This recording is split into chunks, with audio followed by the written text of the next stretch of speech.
Prosseguindo com o estudo reflexivo sistêmico das obras de Allan Kardec do Evangelho de Jesus, nós estamos trabalhando o módulo 7, o processo da desencarnação em nossas vidas. Continuaremos trabalhando morte, desencarnação e vida espiritual. No encontro de hoje trabalharemos espíritos em condições medianas. Como nós temos visto ao longo dos vários encontros deste módulo, morrer é muito fácil, desencarnar já não é tão fácil assim. Morrer, como o próprio processo biológico, basta cessar as forças do corpo físico, nós encontraremos a morte. E a desencarnação só acontece quando o espírito, a desencarnação imediata, bem falando, só acontece quando o espírito já tem uma certa condição espiritual, já são espíritos mais espiritualizados, e aí a desencarnação vai acontecer e normalmente há toda uma perturbação seguida do processo da morte. Nós já vimos os espíritos sensualistas, o que acontece. Vimos também no caso dos espíritos suicidas. E hoje trabalharemos os espíritos em condições medianas, que estão mais próximos da nossa realidade. Então, para nós sintonizarmos com o que nós vamos trabalhar, vamos fechar os olhos e meditar sobre a questão da morte e da desencarnação. Feche os olhos, entre em contato com você mesmo em essência, buscando sentir-se um espírito imortal, transitoriamente encarnado em um corpo físico, que deverá um dia retornar à dimensão espiritual.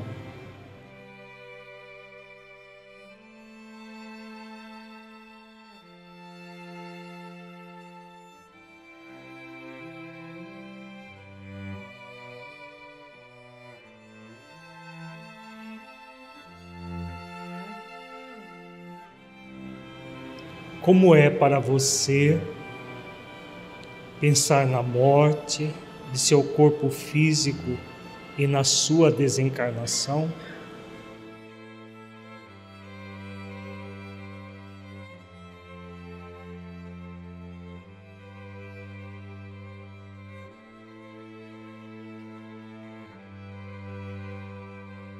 Como você sente essa realidade?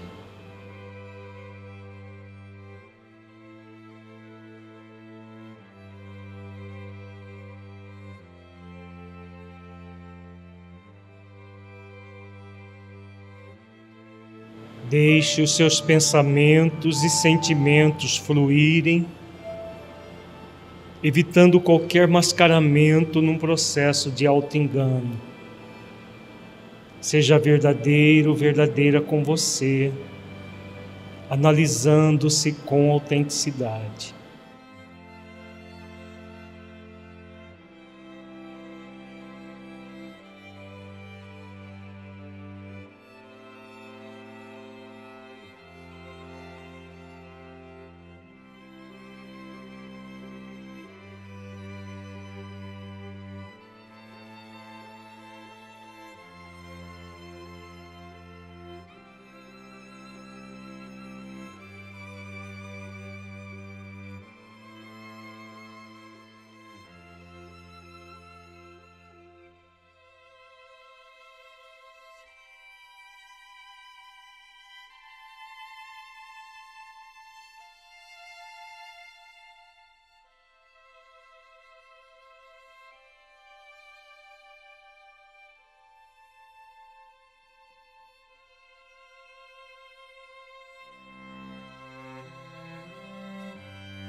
Gradualmente vamos retornando ao estado de vigília para as reflexões doutrinárias que faremos. Então, como nós falamos, nós estamos estudando vários textos do livro Céu e Inferno, de Allan Kardec. Estamos trabalhando a segunda parte. No nosso encontro de hoje, nós desenvolveremos dois textos do capítulo 3, dos espíritos em condições medianas. Vamos ver o caso da senhora Helene Michel, que traz o seu depoimento, e Allan Kardec faz uma análise desse depoimento que ela deu. Jovem de 25 anos, falecida subitamente no lar, sem sofrimentos, sem causa previamente conhecida, rica e um tanto frívola, a leviandade de caráter predispunha mais para as futilidades da vida do que para as coisas sérias. Não obstante, possuía um coração bondoso e era dócil, afetuosa e caritativa. Evocada 3 dias após a morte por pessoas conhecidas, exprimia-se assim: não sei onde estou, que turbação me cerca, chamaste-me e eu vim. Não compreendo porque não estou em minha casa. Lamento a minha ausência quando presente estou, sem poder fazer-me reconhecida.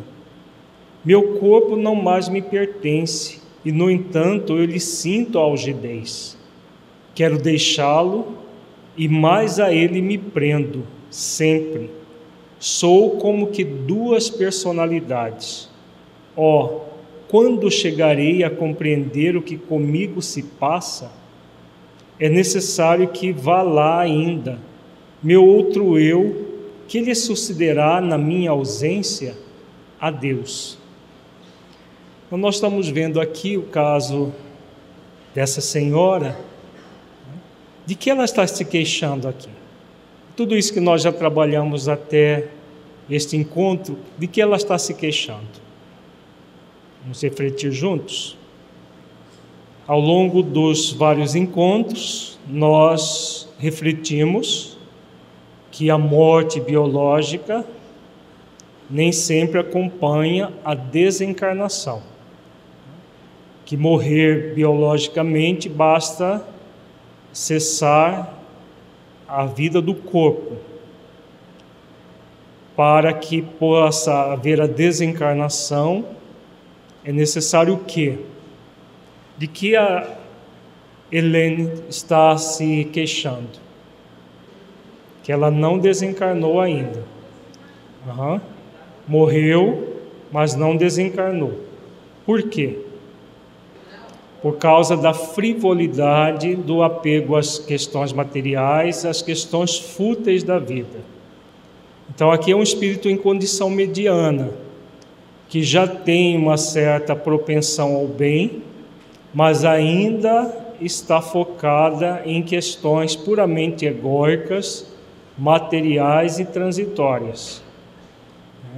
E o que nós vimos até agora que gera a libertação do espírito de forma integral, incondicional. O que gera? Vimos no primeiro encontro desse módulo que no dia da nossa morte biológica poderá acontecer 2 fenômenos. Nós recebermos esse momento em doçura ou em amargura. Palavras textuais do Livro dos Espíritos. Vamos recordar, doçura é fruto do quê?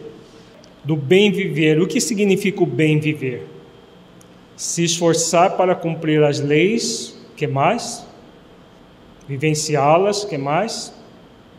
qual é a condição básica para que o espírito, no momento da sua morte, esteja sorrindo, sentindo aquele momento, mesmo que os seus familiares estejam chorando, que ele sorria, que ele receba esse momento numa profunda doçura, um profundo bem-estar.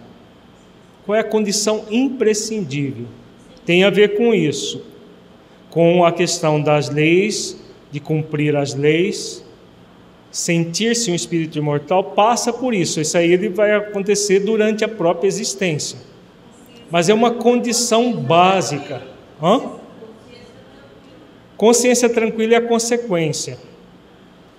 Realizado o bem no limite das forças. Isso que vai gerar consciência tranquila. Somente o bem no limite das forças é que vai proporcionar ao espírito um estado de doçura nesse momento da morte, com a sua consequente desencarnação. Vejamos que na descrição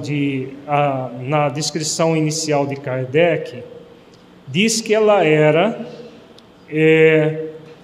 dócil, coração bondoso, dócil, afetuosa e caritativa. São características positivas, muito importantes, sim. Mas isso sobrepujava a frivolidade, a leviandade de caráter, as futilidades da vida para as coisas sérias. Vejamos que o espírito que ainda está no movimento superficial de vida, fugindo das questões sérias, apesar de ter um coração bondoso, dócil, afetuoso e caritativo, não suplanta as questões puramente egóicas vividas.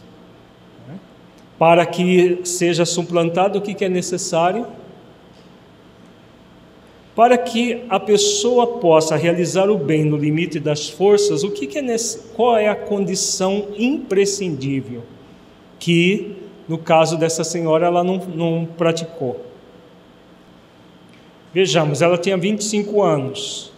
Essas virtudes eram virtudes que, de uma certa forma, ela já trazia naturalmente, não é? Porque ela já manifestava de uma forma bem natural essa relativa docilidade caritativa. O que faltou para ela?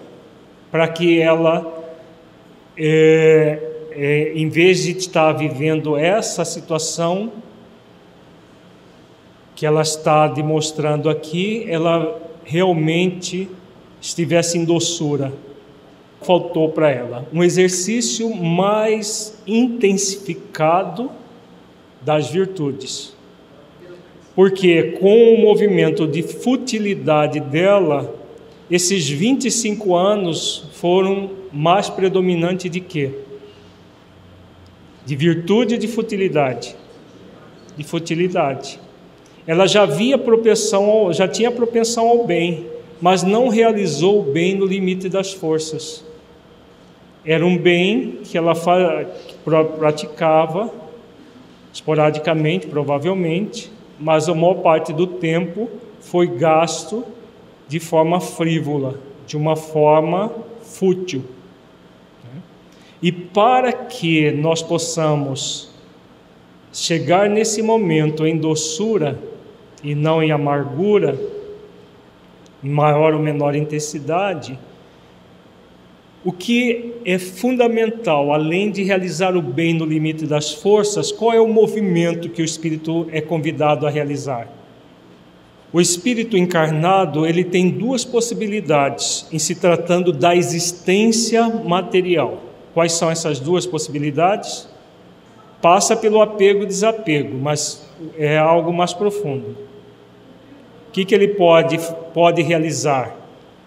Viver de forma horizontal e viver de forma vertical. Essa senhora, ela viveu de forma horizontal ou vertical? Horizontal. Então, todo o movimento de superficialidade do espírito é um movimento na horizontal da vida.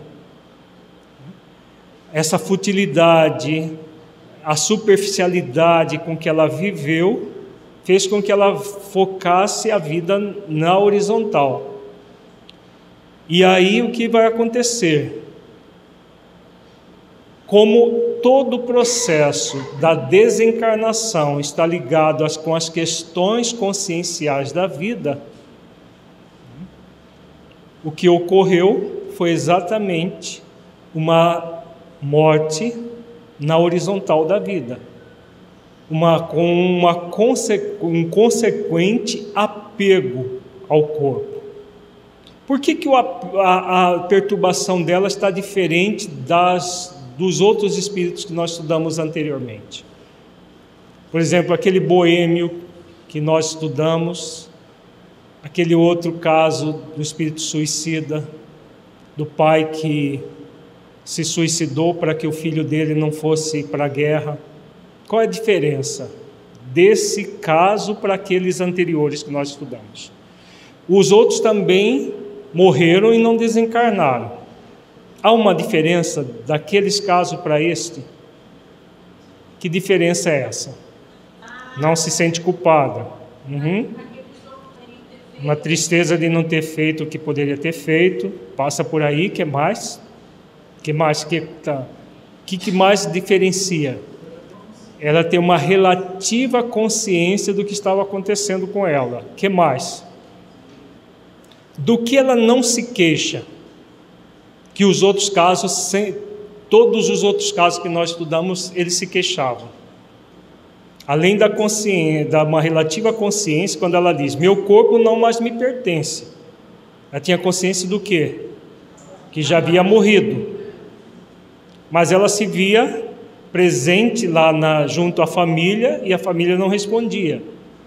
Mas que diferença básica existe entre esse espírito de condição mediana para os outros espíritos infelizes que nós já trabalhamos até agora? A dor da própria morte biológica. Que mais? As sensações do que estava acontecendo com o seu corpo.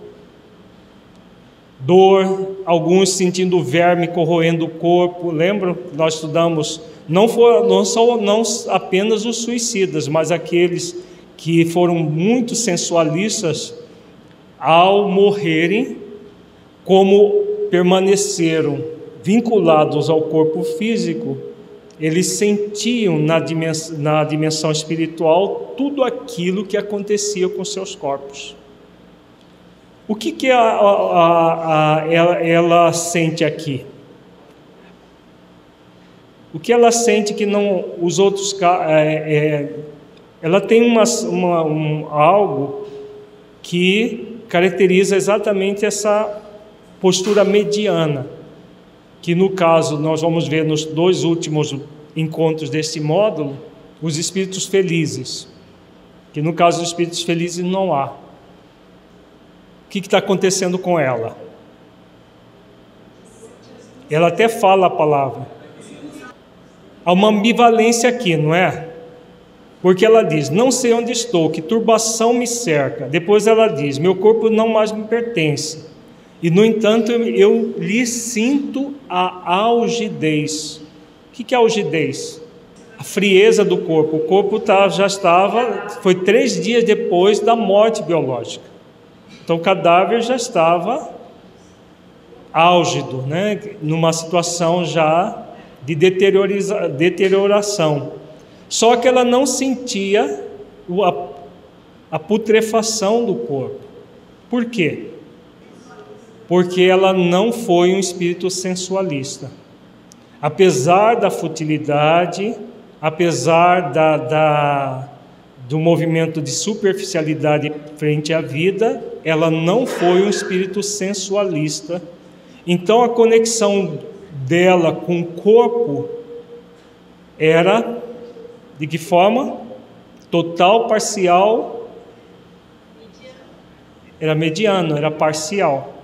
Então por isso ela fala aqui, que ela sentia a algidez do corpo, quero deixá-lo e mais a ele me prendo sempre. Que é a característica do espírito que está nessa turbação mental próprio da morte, do momento da morte. Lembra que nós vimos aquele caso que 150 e poucos anos depois o espírito ainda se sentia preso ao corpo? Daquele caso de um espírito sensualista, não era um suicida, era um espírito sensualista, que cento e alguma coisa, não me lembro bem a data, mas 150, 160 anos depois, ele ainda sentia os efeitos do corpo sobre o espírito. No caso aqui, ela está sentindo isso. Por quê? Porque exatamente por essa condição ainda de futilidade que ela vivia. Tá? Bom, uma excelente pergunta que a Márcia faz.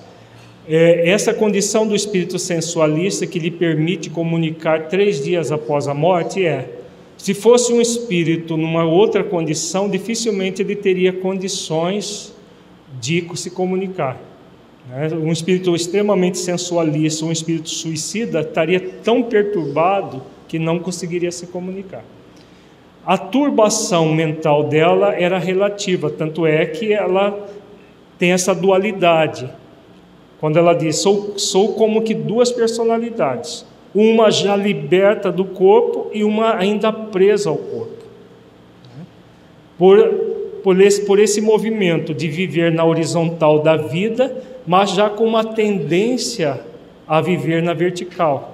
As qualidades que ela trazia enquanto estava encarnada permanecem, porque são qualidades do espírito.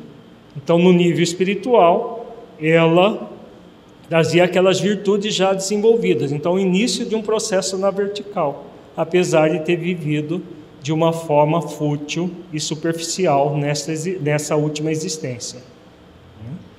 Então, isso gera aquele apego do espírito ao corpo, que ele é convidado ao desprendimento. E o desprendimento ele é movido pelo quê? O que nos leva ao desprendimento do corpo? A desencarnação é consequente ao desprendimento. A pessoa morre e não desencarna. A doçura é o sentimento que ela sente quando há desprendimento. Realizar o bem no limite das forças. Não é? Quando o espírito realiza o bem no limite das forças, ele vai gradualmente se desprendendo. Nós vimos isso no módulo anterior. Já a partir do momento que o espírito reencarna, se ele faz exercícios para viver bem, realizar o bem no limite das forças, ele já começa a desencarnar ainda encarnado. No sentido de que ele vai se desprendendo das questões puramente horizontais, porque a única condição para realizar o bem no limite das forças é o foco na vertical da vida, não é? Foco nas leis divinas da nossa consciência e o exercício das virtudes em nossos corações.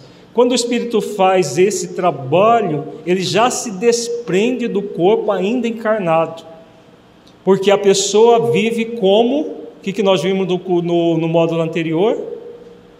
Qual que foi o módulo anterior?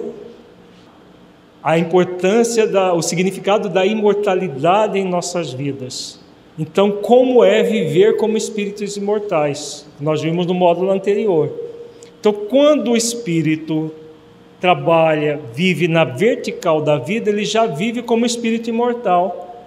Uma vez morto o corpo, ele já está na vida que ele já vivia enquanto estava no corpo. Isso aconteceu com essa senhora? Não.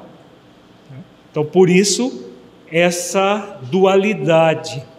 Já havia uma propensão ao bem, mas não o exercício do bem efetivamente. Aí uma nota de Kardec. O sentimento da dualidade, que não está ainda destruído por uma completa separação, é aqui evidente. caráter volúvel, permitindo-lhe a posição e a fortuna, a satisfação de todos os caprichos, deveria igualmente favorecer as tendências de leviandade. Não admira, pois, tenha sido lento o seu desprendimento, a ponto de 3 dias após a morte, sentir-se ainda ligado ao invólucro corporal. Então, no caso dela, 3 dias depois.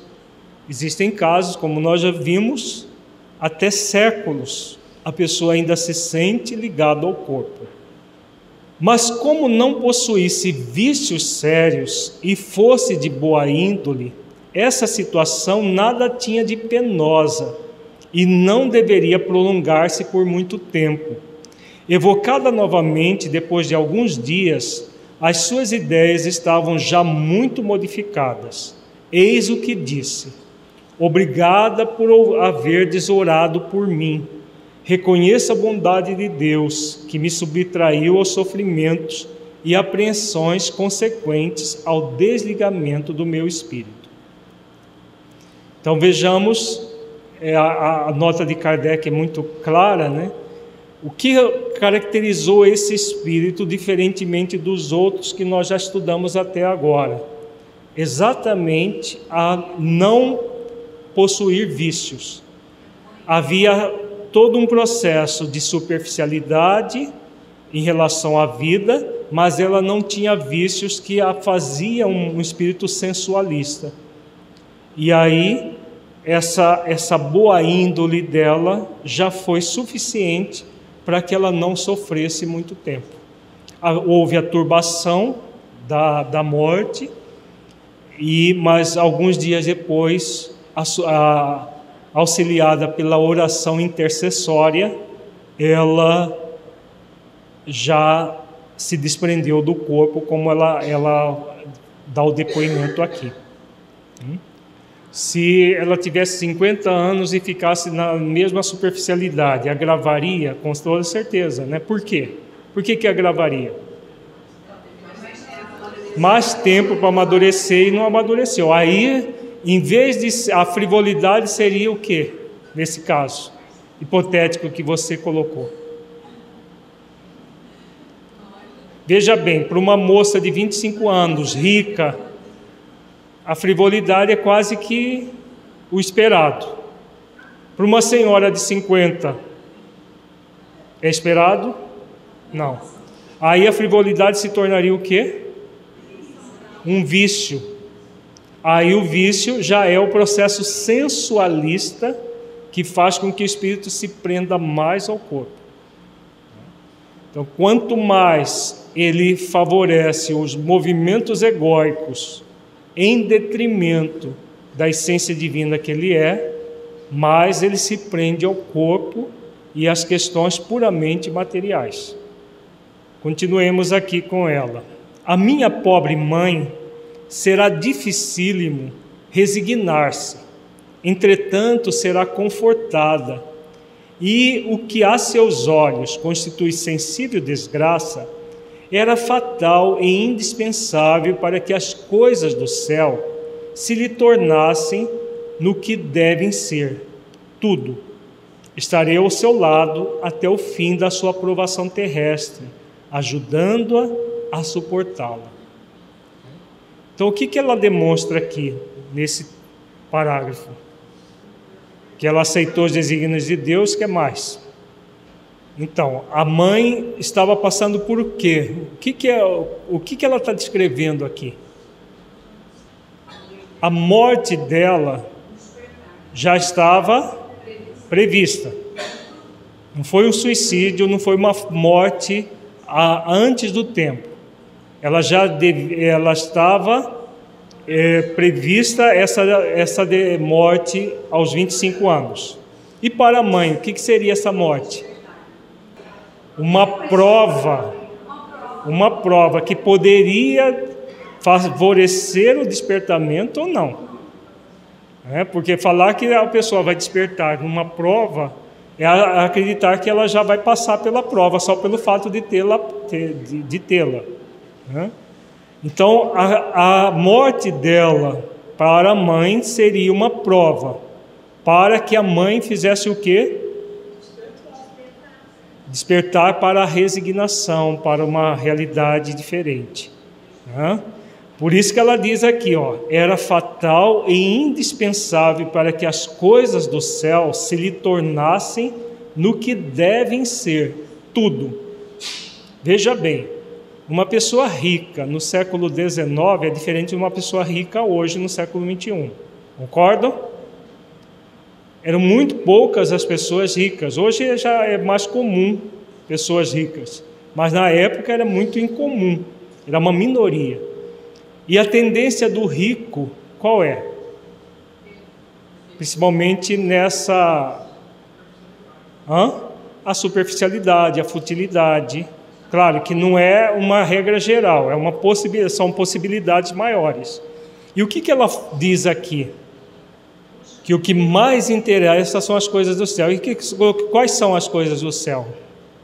A prática das virtudes, né? Então, é isso que mais importa. Então, numa aprovação, o que nós somos convidados?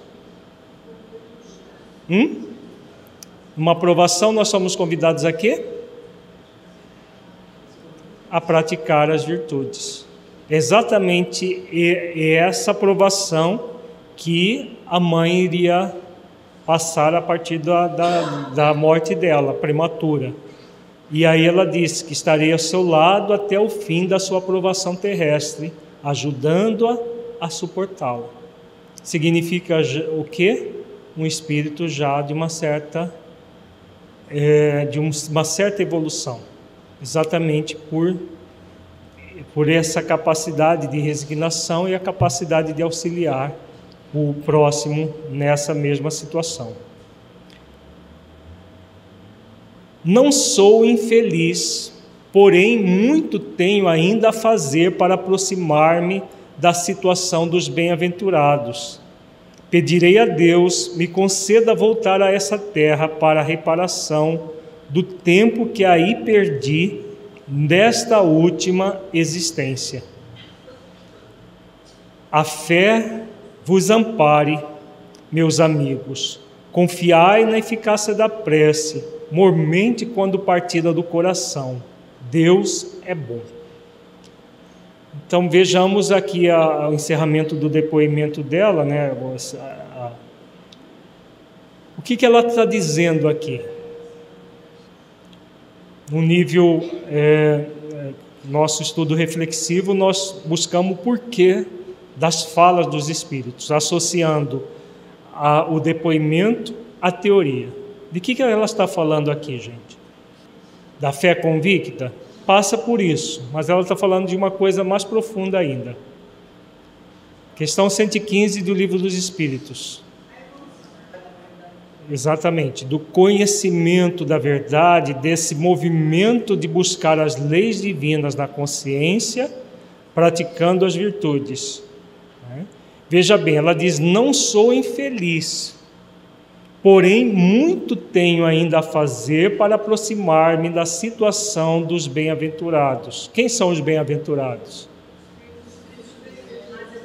Aqueles que já se conectam com as leis divinas, desenvolvendo as virtudes do coração.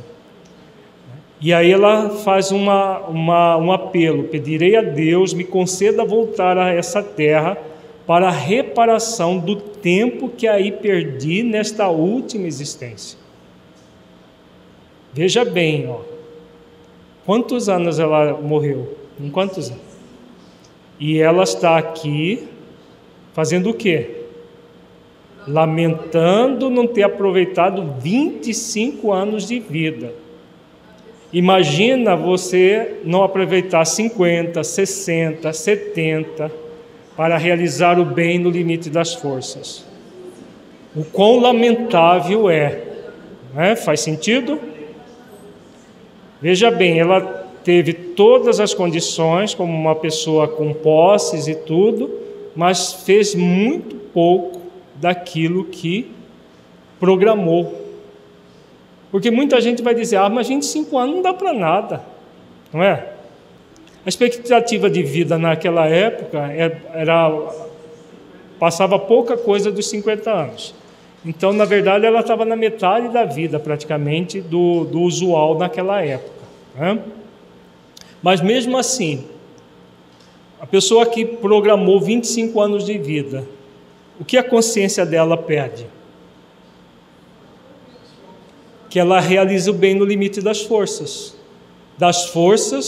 de uma pessoa de 25 anos, de menos anos, nunca de uma pessoa de 50, naquela questão hipotética que a Cristina colocou, mas ela é convidada a realizar o bem no limite das forças, na idade, no tempo que ela tem na Terra. Quando nós não realizamos o bem no limite das forças, o que acontecerá sempre? Perderemos o tempo que nos foi oferecido. Perderemos o tempo, né? E aí vamos ser convidados novamente a reencarnar para reparar o tempo perdido. Só que qual a diferença da Helene para nós? Ela só conheceu Kardec depois que desencarnou. Nós conhecemos já encarnados. Aqui Kardec ainda estava estava preparando para escrever o Céu e o Inferno. Nós conhecemos todas as obras, né? Nós conhecemos o próprio depoimento dela. Vai ser diferente se nós não realizarmos o bem no limite das forças? Muito diferente mesmo, né? 3 dias vai ser pouco, né? Como diz a Márcia aqui. Muito importante nós refletirmos nesse nível. Continuemos aqui. Pergunta de Kardec: levastes muito tempo a reconhecer-vos? Compreendi a morte no mesmo dia que por mim orastes. Então veja, quando ela foi evocada e eles oraram por ela, ela entendeu que já havia morrido. 3 dias depois. Não, no mesmo dia que por mim orastes. É no dia da evocação dela. Por isso que ela estava se sentindo, ela estava lá junto com a família e a família não a reconhecia, porque ela já tinha morrido. Não, ela não falava que ela via no caixão, ela falava que ela se entendia duas, porque ela estava no corpo de quê? O corpo perispiritual. E a pessoa que não conhece o perispírito, o que ela pensa? Que o perispírito é o corpo físico, né? Por isso ela sentia a algidez do corpo físico, porque ela ainda não havia se desprendido. Mas ela é diferente daqueles primeiros casos que nós estudamos, que o espírito percebe ligado ao corpo a ponto de sentir a putrefação do corpo, sentir os vermes corroendo o corpo. Agora, essa pergunta de Kardec é bem interessante. Era doloroso o estado de perturbação? O que vocês acham? Era doloroso ou não? Não. Quem acha que é sim? Sim. Tem gente achando que sim, tem gente que achando que não. Vamos ver? Não, eu não sofria. Acreditava sonhar e aguardava o despertar. Minha vida não foi isenta de dores, mas todo ser encarnado nesse mundo deve sofrer. Resignando-me à vontade de Deus, a minha resignação foi por Ele levada em conta. Então, de que ela fala aqui? Não havia sofrimento, porque o sofrimento é causado pelo quê? Pela rebeldia do espírito. Então, quanto mais o espírito se revolta, mais ele sente o sofrimento, porque isso gera um apego profundo do espírito ao corpo. Que mais que ela fala aqui? Tem a ver com isso. Por que ela fala que todo ser encarnado nesse mundo deve sofrer? De que ela está falando aqui? Aqui uma confusão. Confusão do quê? a confusão entre dor e sofrimento. De uma forma genérica, no lato sensu, sofrer é passar por uma dor expiatória, uma dor relativa à própria provação, não é? No mundo de expiações e provas isso é comum? Sim, não é possível no mundo de expiações e provas estar isento de dor. O sofrimento é opcional. Por quê? Por que ela não sofre? Porque quando Kardec pergunta se ela sofria, ela diz, eu não sofria. Mas ao mesmo tempo ela diz que todo mundo deve sofrer. Não está esquisito? São duas questões básicas aqui. O porquê que ela não sofria? Apesar da situação dolorosa de perceber que havia perdido tempo. Por que ela não sofria? Por causa da resignação. A resignação é a virtude que nos convida a quê? Aceitar aquilo que nós não podemos mudar e trabalhemos em função daquilo que nós podemos mudar. Tinha como ela mudar os 25 anos passados? Não. Só cabia resignar a situação. Ela programou, aliás, os benfeitores programaram uma reencarnação curta, de 25 anos, que era para ser bem aproveitada, para realizar o bem no limite das forças. Não realizou. Aí cabe resignar a vontade de Deus, no sentido dessa reencarnação de pouco tempo, e ao mesmo tempo, o que o espírito resignado ele faz, ele realiza? No texto anterior nós acabamos de ver. O que o espírito resignado, qual a diferença entre resignação e acomodação? Muitas vezes nós confundimos virtudes com vícios egóicos mascarados. A resignação é muito confundida com a acomodação. Qual é a diferença entre a virtude da resignação e o movimento egóico da acomodação? O trabalho. Que trabalho, Márcia? Na acomodação, a pessoa... eu estou assim porque Deus quer. Não tem muita gente que fala isso? Eu estou sofrendo porque Deus quer. Isso é resignação? Deus quer o nosso sofrimento? Não, Deus não quer o nosso sofrimento. Então isso é a acomodação. A resignação, eu me curvo aos desígnios divinos. E aí o que eu faço? Esforços para superar o estado que eu estou. Então, na pessoa resignada, ela aceita aquilo que ela não pode mudar, que é o fato consumado.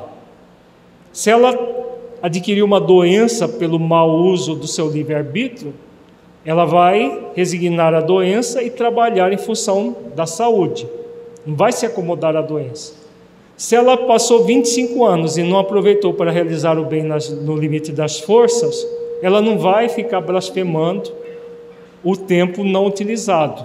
Ela reconhece, aceita e já se programa para uma próxima etapa. É o que ela diz aqui nesse texto. Vamos voltar lá. Pedirei a Deus, me conceda voltar a essa terra para a reparação do tempo que aí perdi nesta última existência. Então isso aqui é o típica resignação.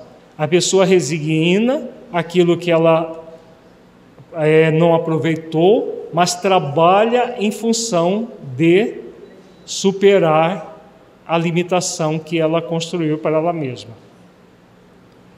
Então é isso, essa resignação, que é a aceitação da realidade, a aceitação das leis divinas, é levada em conta porque é uma questão de que tipo?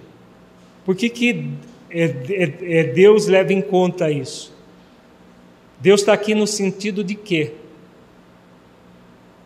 Veja bem, Deus não fica escolhendo essa pessoa vai sofrer, essa pessoa não vai sofrer, não é assim, né? Como que funciona? Nas leis. Existem as leis e as leis estão onde? Na nossa consciência. Então, quem é que leva em consideração a resignação? A própria consciência. Por isso que a consciência de uma pessoa numa condição mediana vai favorecer todo esse estado da morte e da desencarnação de uma pessoa mediana. Uma pessoa sensualista, ela vai ter a consciência de que forma? Qual é a diferença entre uma pessoa assim e uma pessoa sensualista que morre, por exemplo, aos 25 anos, mas cultuou o sensualismo de todas as maneiras? Qual a diferença? Uma vai sentir uma relativa paz de consciência e outra vai sentir uma ansiedade de consciência relativo àquilo que fizeram enquanto estavam no corpo físico. Por isso que nós temos falado desde o início deste módulo. Nós teremos uma morte de acordo com o que tivemos a vida. Quanto mais nós utilizamos da existência para realizar o bem no limite das forças, mais a morte será suave. Quanto menos fizermos isso, mais sofrimento após a morte. Grata vos sou pelas preces que me auxiliaram no reconhecimento de mim mesma. Obrigada, voltarei sempre com prazer. Adeus. Helena. Um espírito em condição mediana que nos ofereceu muitas reflexões. A pergunta do Eudes, muito interessante, como que nós podemos caracterizar uma pessoa sensualista em nossos dias? Há uma tendência nossa de acreditar que sensualismo é só a pessoa sexólatra, só a pessoa ligada às questões de beleza física e coisas materiais sejam sensualistas. Na verdade, sensualismo tem a ver com sensório. São as pessoas que estão focadas nas questões dos 5 sentidos sensoriais, todos eles, mas também dentro já abrangendo um pouco mais todo o movimento fútil da criatura, todo o movimento utilitarista, todo o movimento materialista e hedonista. Então, utilitarismo, aquele movimento da pessoa que tudo ela calcula para levar vantagem. Isso é um movimento extremamente sensualista. Aquela pessoa que quer levar vantagem sobre o outro, quer ludibriar o outro, que é sempre focada no interesse pessoal. Porque qual é a mais meritória de todas as virtudes, Eudes? É a que se baseia no mais profundo desinteresse pessoal, né? Que é a proposta de caridade, de compaixão. Então, quando a pessoa tem esse movimento utilitarista, ela está sempre focada no ego. É um movimento egocêntrico. Ela, primeiro eu, segundo eu, terceiro eu. Se sobrar alguma coisa é para os meus. Então, esse é o movimento utilitário, que tem a ver com materialismo, esse culto à matéria, que não é próprio apenas das pessoas ateias, que se dizem materialistas. Muitos espiritualistas e muitos espíritas são materialistas, porque o movimento é utilitarista e materialista. O foco primário da pessoa não é no espírito imortal que ela é, mas no prazer que o corpo proporciona, nos recursos que o corpo proporciona. Então, por exemplo, uma pessoa que, em vez de realizar o bem no limite das forças, utiliza todos os seus recursos para se satisfazer, para só viagens, hotéis 5 estrelas, tudo que o dinheiro pode comprar. Isso tudo, ou mesmo que ela não tenha tudo que o dinheiro pode comprar, mas que ela sofra por aquilo que ela não pode comprar, é o movimento materialista. Tudo isso gera um sensualismo muito grande. E o hedonismo é o culto ao prazer. Então, o prazer de todas as espécies fazem com que o prazer sensual fazem com que o espírito entre nesse movimento do prazer a qualquer custo. Todos esses três movimentos, utilitarismo, materialismo e hedonismo, produzem um estado sensualista muito grande, que faz com que o espírito se apegue ao corpo e se apegue à vida material. E quando ele vai ser impelido, não é nem convidado, nesse caso é impelido a viver a vida espiritual, ele é pego de calças curtas, como se diz no ditado popular. Ele é pego desprevenido. Por quê?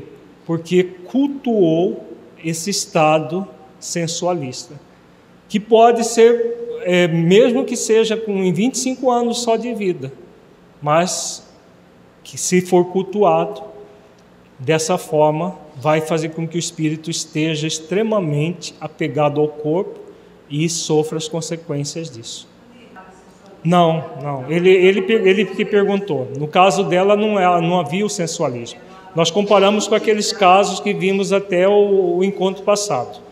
Até o encontro passado nós estudamos o caso dos espíritos sensualistas e dos espíritos suicidas, que acabam sofrendo também por a morte abrupta do corpo. Vamos estudar agora o Marquês de Saint-Pol. Vamos ver esse caso, que também é muito interessante. Ele foi falecido em 1860 e evocado a pedido de uma sua irmã, consórcio da Sociedade de Paris, em 16 de maio de 1861. Então, foi praticamente um ano depois da sua morte. Evocação. Eis-me aqui.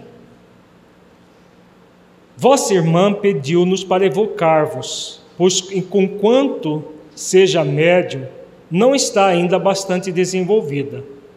Responderei da melhor forma possível.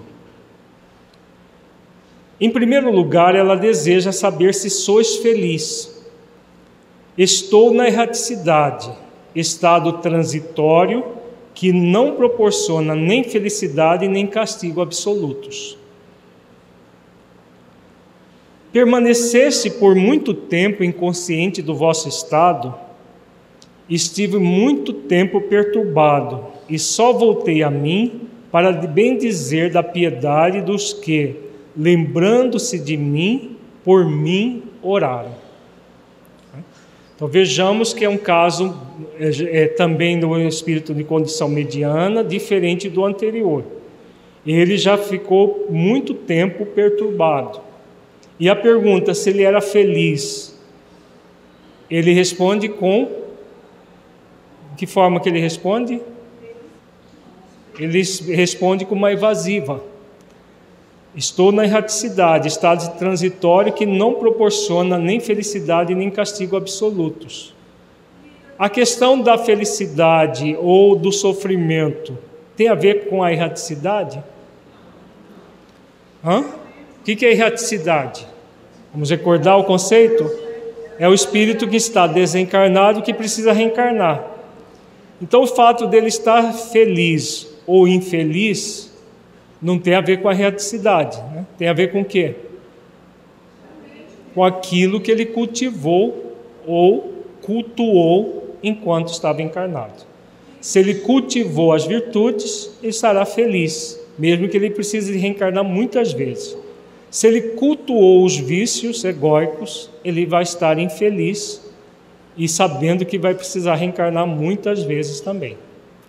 Se esse termo é mais próprio da doutrina, mas essa pessoa conhecia a doutrina. Exatamente, porque ele conhecia a doutrina que ele usa termos da doutrina. Ele fazia parte, a irmã dele fazia parte da Sociedade Espírita de Paris, provavelmente ele conheceu a doutrina. Aqui não deixa claro, mas pelos termos usados, e ele havia desencarnado um ano antes. Então aqui já tem quase 10 anos de doutrina espírita. E podeis precisar o tempo dessa perturbação? Não. Por que o espírito não dá para precisar o tempo de perturbação? Exatamente pela perturbação, né? Se ele está perturbado, como que ele vai saber quanto tempo está perturbado? Quais os parentes que reconhecestes primeiro? Minha mãe e meu pai, os quais me receberam ao despertar, iniciando-me em a nova vida. Então aqui o que está acontecendo? O que ele está falando aqui? Uma coisa muito interessante que ele diz aqui. Como a maioria dos espíritos não se preparam para a morte e a consequente desencarnação, cedo ou tarde, o que acontece? Eles necessitam de quê? De cicerones da nova vida. Por quê? Porque viveram mais como espíritos mortais e não como espíritos imortais. Então o pai e a mãe deles já desencarnados iniciam na nova vida. Se nós vivêssemos como espíritos imortais, precisaria desses cicerones? Não. Porque já vivendo como espíritos imortais, nós já estivemos do lado de lá muitas vezes, nós simplesmente voltaríamos para casa. Por quê? Que para os espíritos que realizam bem no limite das forças, é um despertar muito suave e ele volta para casa imediatamente. Por quê? Tem uma questão aí muito básica nisso aí. O espírito que realiza o bem no limite das forças só faz isso no estado de vigília? Ou durante o sono ele também realiza o bem? Se ele realiza o bem durante o sono é o quê? Não é uma pré-morte? A cada dia, quando a gente dorme, o espírito atuante no bem, ele se desdobra do corpo, o que ele vai fazer? Vai trabalhar. Ele vai trabalhar no bem de si mesmo e do seu próximo. Então, como ele acostuma tanto a viver a vida no mundo espiritual já encarnado, porque ele realiza o bem no limite das forças, quando ele desencarna, ele simplesmente transfere definitivamente até a próxima reencarnação para esse mundo que ele já estava habituado a realizar. Então ele não precisa de ninguém para iniciá-lo na nova existência. Ele já tem toda uma prática habitual com a nova existência, com a existência espiritual, que é a verdadeira existência. Mas quando ele não faz isso, o que acontece? Ele precisa de pessoas que o iniciem na nova existência. Eu cito o caso da Otília Gonçalves. Ela realizou o bem no limite das forças ou ela serviu de forma filantrópica na Mansão do Caminho? Qual a diferença entre uma coisa e a outra? O bem no limite das forças não é filantropia que a gente faz fora de nós. O bem no limite das forças é, sobretudo, as virtudes que nós desenvolvemos como espíritos imortais. E o bem que se faz fora é consequência do bem que nós fazemos dentro de nós. Então esse bem, se você ler o livro do depoimento dela, que é um livro inteiro, que ela fala que ela não fazia esforço para desenvolver as virtudes. Ela fazia filantropia. Fazer filantropia é fazer bem para os outros sem se modificar e se transformar numa pessoa melhor pelo bem que se faz. Então, quando nós falamos do bem no limite das forças, é o bem com B maiúsculo. O bem dentro e o bem fora, mas sobretudo o bem dentro de si, que é melhorar a cada dia mais. Pergunta de Kardec: a que atribuir o fato de parecer que nos últimos extremos da moléstia, confabuláveis com as pessoas caras da terra, ao conhecimento antecipado pela revelação do mundo que viria a habitar? Aqui fica claro que, Ieda, que ele já era espírita, ele tinha conhecimento espírita.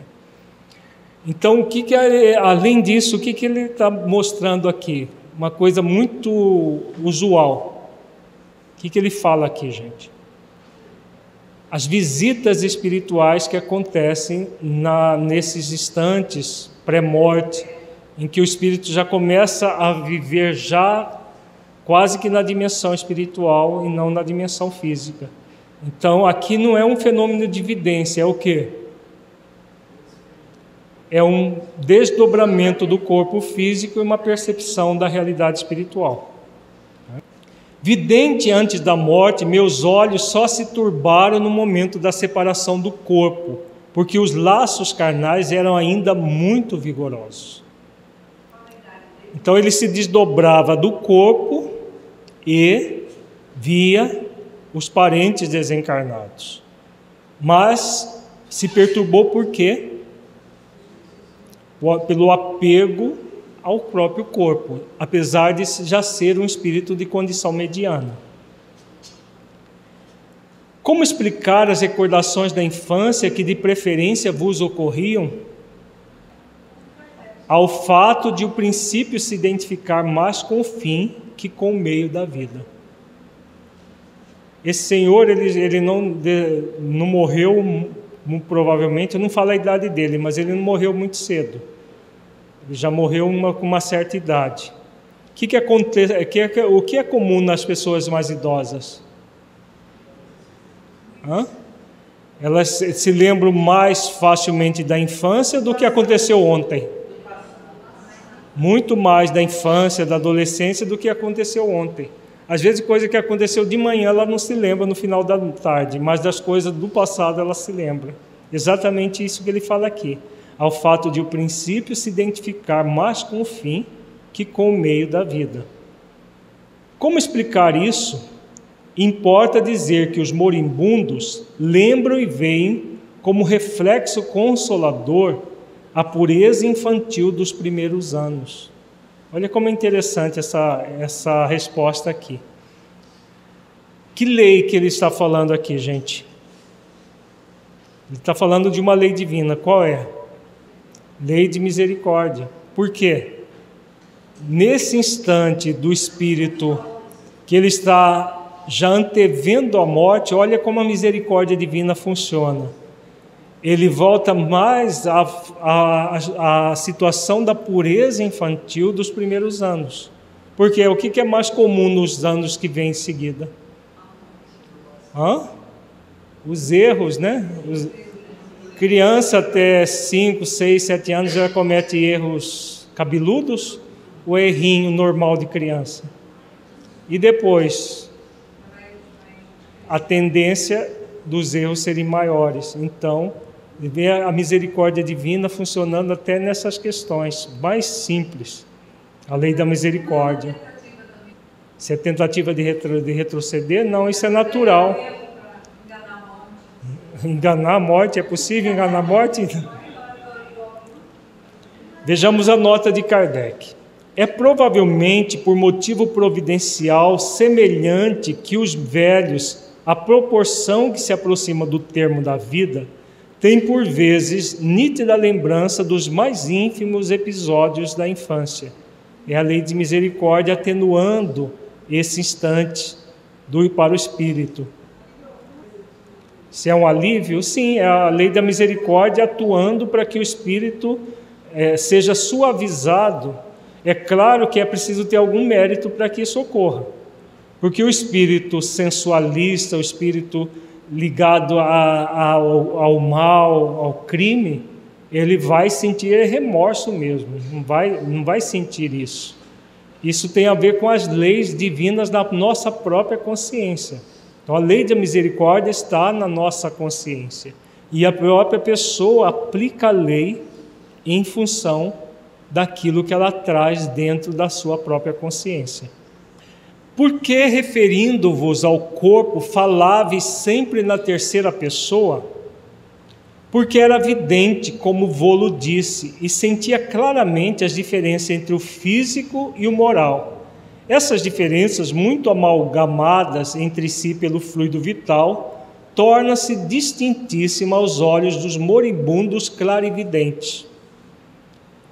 Esse espírito, ele falava, usava o pronome ele para o corpo. Ele está com sede, ele está com fome, quando ainda estava encarnado. Qual a diferença dele para o outro? A outra moça, ela falou que ela no final, o que ela falou? O meu espírito, né? Qual a diferença de alguém que fala meu espírito para esse espírito aqui que fala, usa o corpo, ele tem plena certeza de quem ele é, um espírito imortal, e que o corpo é mortal, a ponto de chamar o corpo de ele. Qual a diferença? Da consciência de si. Por quê? No nível mais profundo, nós podemos dizer meu corpo, mas nunca meu espírito. Por quê? Porque eu sou espírito, né? Não é um corpo que tem um espírito, é o contrário. É um espírito que tem um corpo momentâneo. Exatamente como ele se sentia. Ele tinha plena certeza de que ele não era aquele corpo. Ele, desdobrado o corpo, vendo a realidade espiritual, sabia muito bem distinguir uma coisa da outra. Muito interessante esse caso. Nota, eis aí uma particularidade singular da morte deste Senhor. Nos seus últimos momentos, ele dizia sempre: ele tem sede, é preciso dar-lhe de beber. Ele tem frio, é preciso aquecê-lo. Sofre em tal região, etc. E quando se lhe dizia: mas sois vós que tendes sede, respondia: não, é ele. Aqui ressaltam perfeitamente as duas existências. O eu pensante está no espírito e não no corpo. O espírito, em parte desprendido, considerava o corpo outra individualidade que, a bem dizer, lhe não pertencia. Era, portanto, ao seu corpo que se fazia mistério descedentar e não a ele espírito. Esse fenômeno nota-se também em alguns sonâmbulos. Muito interessante a lucidez desse espírito, né? Então, dentro de uma visão profunda, o corpo somos nós? Não. O corpo é nosso? Também não. Ele é de quem? Ele é de Deus. Ele está apenas emprestado a nós. Então, quando ele faz quando ele tem essa percepção, né, considerando o corpo uma outra individualidade, ele estava experienciando essa lucidez de saber que nem o corpo é nosso, que o corpo é de Deus emprestado a nós. E que é o corpo que tem necessidades, não é o espírito. O espírito não tem sede, é o corpo que tem. Agora, nesse item 10 é muito interessante. O que disseste sobre a erraticidade do vosso espírito e sua respectiva perturbação levaria a duvidar da vossa felicidade, ao contrário do que se poderia inferir das vossas qualidades. Demais, há espíritos errantes, felizes e infelizes. Aí a resposta dele: estou num estado transitório. Aqui as virtudes humanas passam a ter seu justo valor.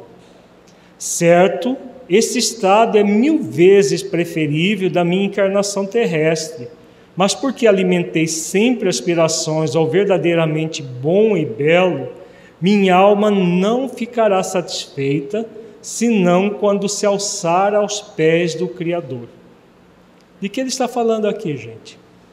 Muito interessante esse final do depoimento dele. Da destinação do espírito, o que mais? Olha essa frase aqui: estou no estado transitório. Aqui as virtudes humanas passam a ter seu justo valor. Você lembra do caso do Joseph Bré, que nós estudamos no módulo anterior? Que aquele avô evocado pela sua neta, que disse que uma coisa é ser virtuoso perante os homens, outra coisa é ser virtuoso perante Deus.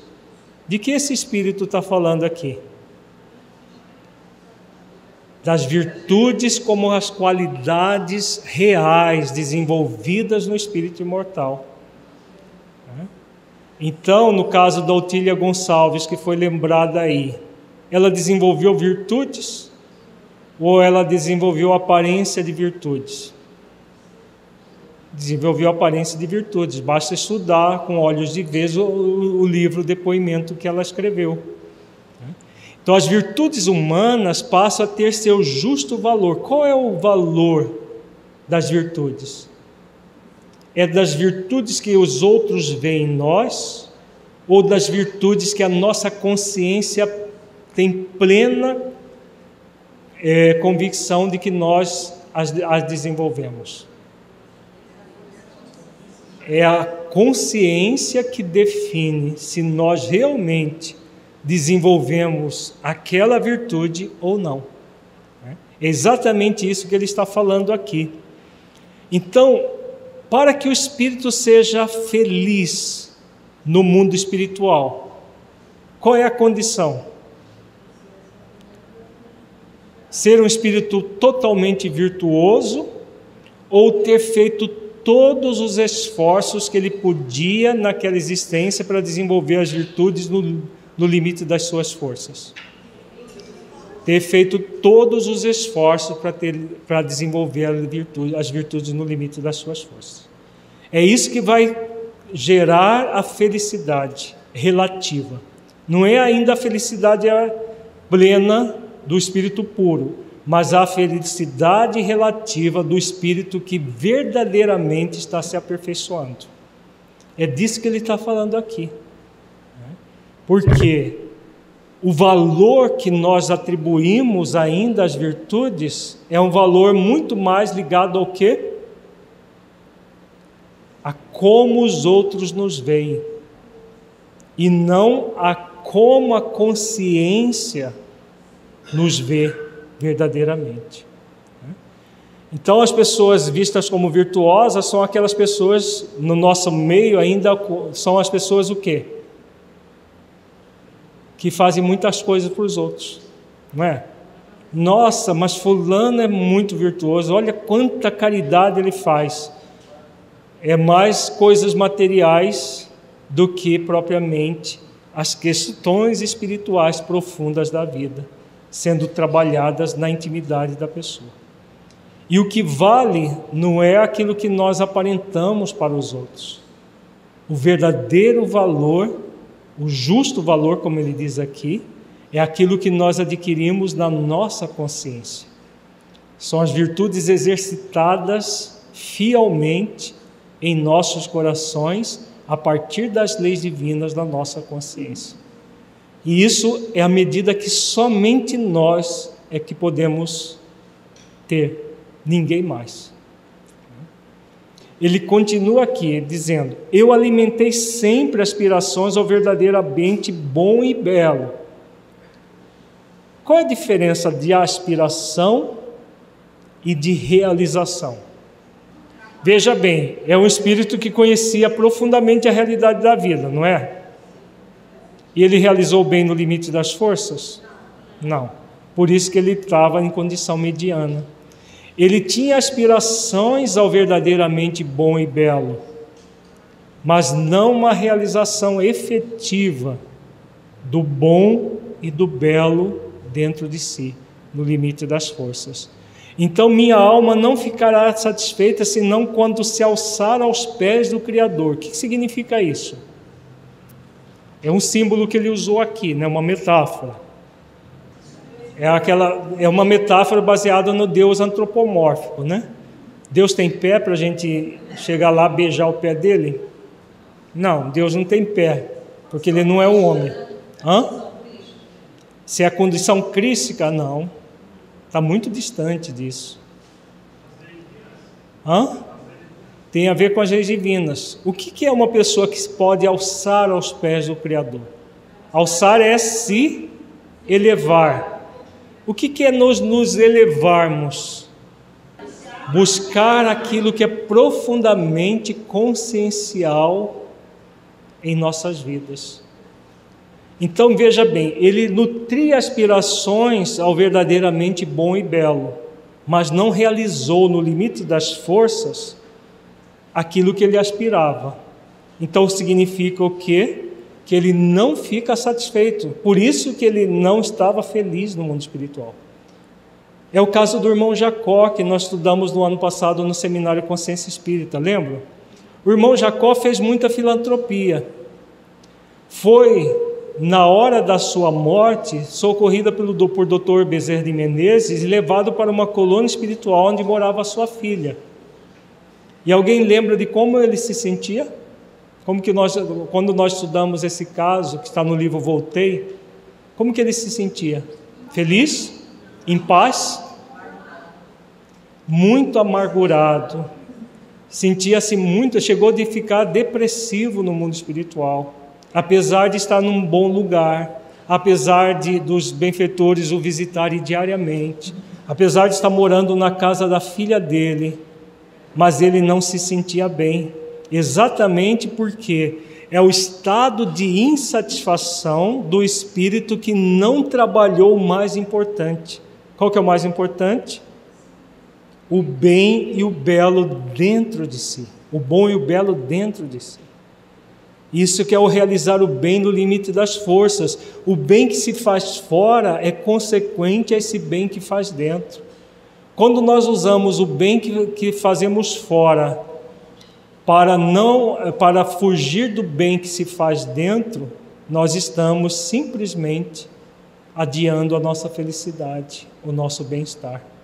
Muitos de nós ainda temos esse hábito de fazer muitas coisas no movimento, numa verdadeira fazeção de coisas, esse termo bem cuiabano, dessa fazeção de coisas, o fazer sem sentido, para quê? Para não trabalhar as questões interiores do ser. E aí o estado de insatisfação na dimensão espiritual, apesar de já estar em condição mediana, que é a condição da maioria de nós, vai ser muito delicada. Faz sentido, gente? Então é o caso desse Marquês aqui. Espírita, com conhecimento espiritual, com todas as possibilidades de realizar o bem no limite das forças, mas ficou apenas nas aspirações. E por isso a insatisfação dele de não ter feito esse bem no limite das forças. Para que serve isso tudo para nós? De exemplo de como, mais um exemplo de como não agir, para agirmos de forma diferente. Nós já estudamos o caso do irmão Jacó no ano passado, no seminário Consciência Espírita, que já está no site, né? Já? Está subindo para o site, daqui um dia ele já está elevado lá no site, tá? Mas já está pronto, já está editado esse seminário. Fala, Eudes. O Eudes faz uma reflexão que se essas aspirações têm a ver com, por exemplo, a pessoa frequentar um centro espírita, frequentar seminários na federação e tudo mais, e sentir esse bem, mas ao mesmo tempo não realizar os esforços para vivenciar esse bem, exatamente isso. Porque o bem realizado dentro de nós é o bem transformador. Não é simplesmente ficar aspirando o bem e se sentindo bem, mas aquele bem-estar muito mais de anestesiamento da consciência do que o processo de transformação da consciência. É o bem que o irmão Jacó sentia. Como ele fez muita filantropia, porque era muito rico, fez muita filantropia. Então ele se sentia bem, achava que era aquilo mesmo. Como muitos até hoje ainda acham, que viver o movimento espírita é você fazer coisas e mais coisas e mais coisas para os outros. E se deparou com a realidade só depois da morte. Ficou perturbado depois da morte, socorrido, mas perturbado, e aos poucos foi caindo em si e percebendo a realidade. Todos nós somos convidados a nos mirarmos nesses exemplos para fazer de forma diferente, para agir de forma diferente.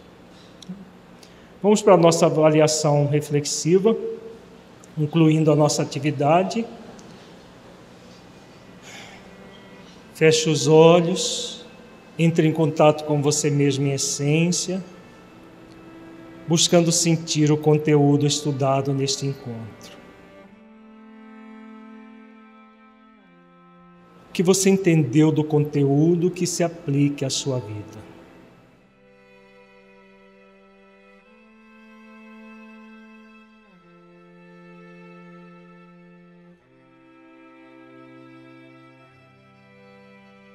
O conteúdo estudado mudou a forma como você entende o processo da morte e da desencarnação?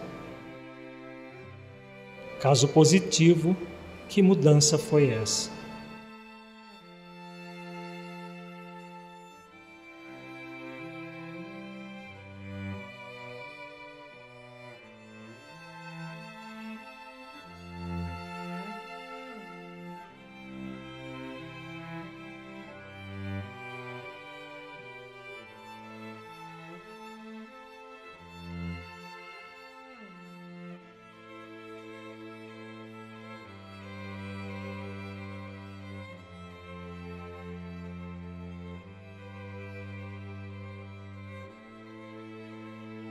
Neste encontro, refletimos como se dá o processo da morte e da desencarnação, e que pela lei de afinidade, o desprendimento do espírito do seu corpo por ocasião da morte será mais ou menos lento, dependendo dele ter sido sensualista ou ter o hábito de elevação de pensamentos e sentimentos, realizando o bem no limite das suas forças. Como você se sente em relação a essa questão? Você tem buscado elevar os seus pensamentos por meio de práticas que realmente realizem o bem dentro de si mesmo e, por consequência, fora, em relação ao seu próximo, no movimento consciente de prática das leis divinas e de desenvolvimento das virtudes?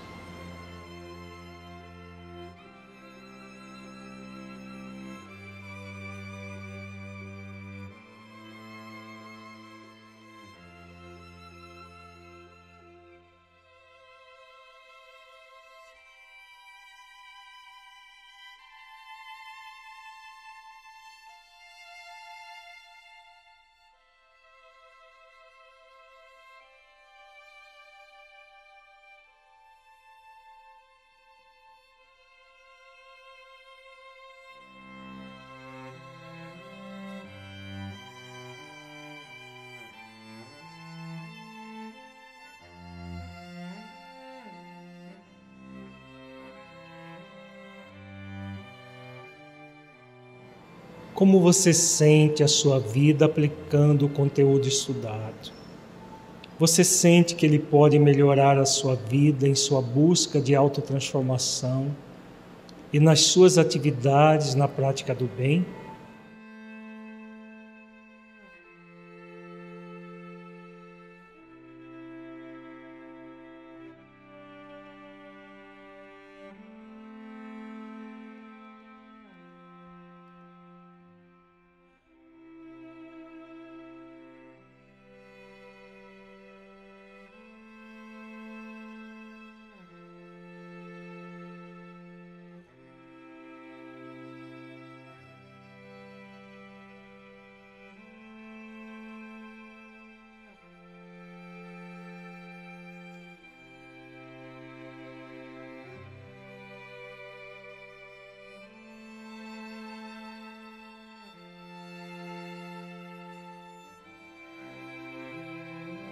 Sinta-se agora um espírito imortal, que traz em si mesmo a determinação divina de evoluir até a perfeição relativa, pelo conhecimento pleno e cumprimento das leis divinas, pela prática das virtudes e pela busca da unidade com Deus. Mergulhe profundamente nessa verdade espiritual. Sinta, veja-se, cumprindo as leis divinas e desenvolvendo todas as virtudes essenciais da vida ao longo do tempo, sentindo plenamente objetivo pelo qual você está tendo a vida do corpo, dádiva para que você conquiste a perfeição.